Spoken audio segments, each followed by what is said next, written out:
The Blue Devils thriller with Belmont ended 2 hours ago, but there's this pesky NCAA regulation that says you can't show highlights of a game until all the games are over. So I'd be breaking the law if I showed you Duke highlights right now, unless I stole a couple of my daughter's dolls. Let's do this! Duke and Belmont, the doll version. This is Belmont's Alex Renfro. He was unconscious. He hit threes. Let's bring that music up. He drove to the bucket over big guys like Brian Zubek. Look at him. He's the guy in the big mask. Belmont was leading with less than a minute left, but Gerald Henderson, who we will show is a frog, because he was jumping out of the building. He had a career-high 21, including the play of the game, 13 seconds left, goes through the entire defense and gets a finger roll, and look at him. He's going nuts and riveting. Okay, but 1 second left. Justin Hare, a half-court shot to tie it. Duke fans freaking out. Is it going to go in? No, he just barely misses it. And the Blue Devils celebrate. It's devastating for Belmont. Oh, and then they pile on afterwards. My favorite part, listen to Tom. This is his doll right here. He doesn't want me to throw it. Dude, this is kind of expensive. Tom, I'm sorry I threw your doll. I really am. It is miserable outside. Go look out your window. Now imagine running drills, hitting the sled, and getting tackled in this weather. Hopefully it'll clear up soon because, Joe, UNC starts practice on Tuesday. How many times has the same school won both the men's and women's national soccer championships? The same number of times I have seen Mamma Mia. 7! No, actually 0. The number is 0. It's amazing the people that you meet when you're at the mall. This is Juan. He's 11 years old. He brought by his Rubik's Cube. I've been messing it up now for the last 5 minutes. He says he can solve this in about the same time it takes for Bob Costas to deliver a lengthy diatribe, which he does at this part of the show. You think you can beat Bob Costas? Yeah. I'll give you a 5-second head start, so go. Okay, and here's Bob Costas with what's going on tonight in the Olympics. And the first ever Olympic finals in BMX. Remember, you can go to NBCOlympics.com's primetime companion page for enhanced coverage of our broadcast. And we'll see you a bit later on in primetime. And Costas is done, and you are almost done. Look at these hands. Like, at some certain point, he was not even looking at... Oh, my God. Nice work, dude. That is for high five, maybe? That is impressive. And speaking of the little guys, rivalry month on pint-sized pigskin has come to a close. But what a way to end it. The Super Bowl in Sanford, where the Sting and the Wildcats were playing with a lot of passion and a pretty wicked sugar high to boot. Hi. I'm on TV! Yeah! Woo! November football, when champions are made. Reason to pour yourself a cold one and enjoy.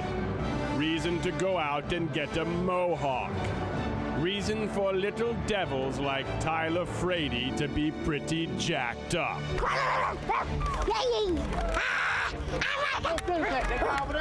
But add in the fact that this Super Bowl was played on November 1st, the day after Halloween. I got all this candy.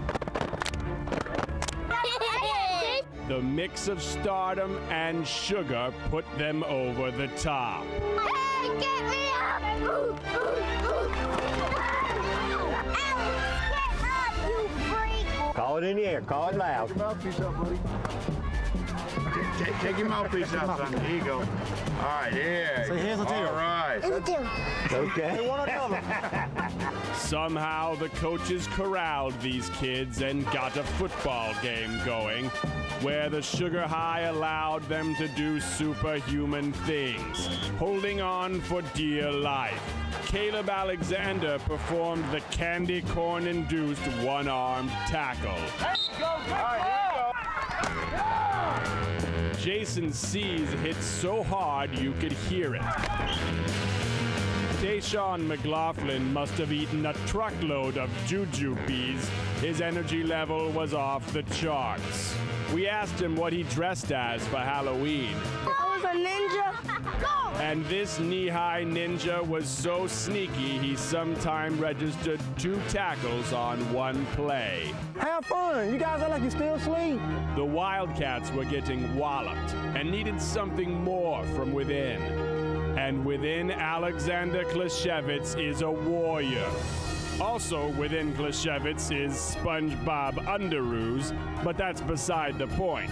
He breaks off a big run, and Sees punches it in from there. The Wildcats got their roar back. But in the end, no one could stop McLaughlin. He used his ninja skills to attack, fighting his way out of tackles, pouncing for 3 touchdowns. There is no feeling like a Super Bowl victory. A season of hard work rewarded with the Mini-Mite Medal of Honor. An even greater reward is the pure, unadulterated love of the game. This was a good game. I'm number 10. My name's Larry. Hey everybody, I am in the world. I don't know my name, but I like football. Thank you everybody for coming. And we will be right back. But we got to thinking today, what are some former obscure Olympic sports that have kind of gone to the wayside? Here's one, the stone throw. Yeah, there used to be a stone throw. There used to be a tug of war. There was this obstacle race where you had to jump over, then swim under a boat. There was the standing high jump. And then there was something about juggling bowling pins. So I asked these kids here at Crabtree, if you guys could add an Olympic sport that isn't there, what would you do? Darts. Darts? Yeah. Okay, good. What about you? I like horseshoes because that's pretty fun. Horseshoes is good. Anyone, any other ideas over here? What do you got? Food fight. Food fight would be an awesome Olympic sport. Dodgeball. Dodgeball would be fantastic. Tug of war. Tetherball, or what, tug of war? That's a good one. Anything else? Sock wars. These are all fantastic. And one more. Paintball! Okay, I think paintball is the most enthusiastic one. Hello and welcome to the NBC 17 Sports Zone, and thank you for staying up with us. I'm Penn Holderness, and admittedly, I'm a Panthers fan, which means today I went through the entire gamut of human emotion, including throwing pretzels at the TV screen and screaming at David Carr as if he can hear me. I'm sure he can't. However, it wasn't all that bad for the Panthers. The highlights from early today, playing winless New Orleans. Listen up.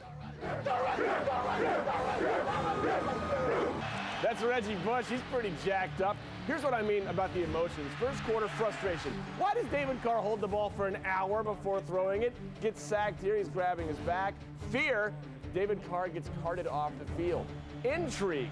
Matt Moore, Panthers third stringer, never thrown a pass in his career, throws one 43 yards to Kerry Colbert. Leads to a field goal, 6-all at the half. Third quarter, Drew Brees, more emotions. This time, it's anger.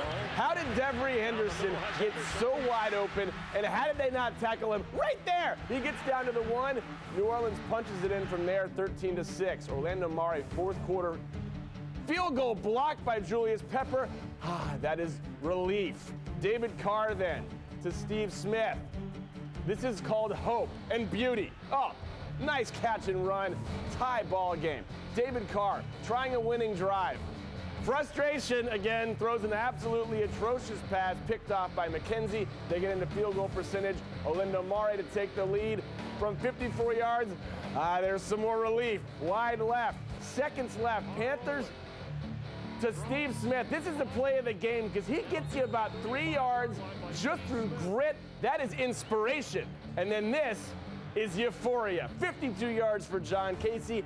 How in the heck did we win this game 16-13? After the game, Chris Jenkins and the gang thinking, whew,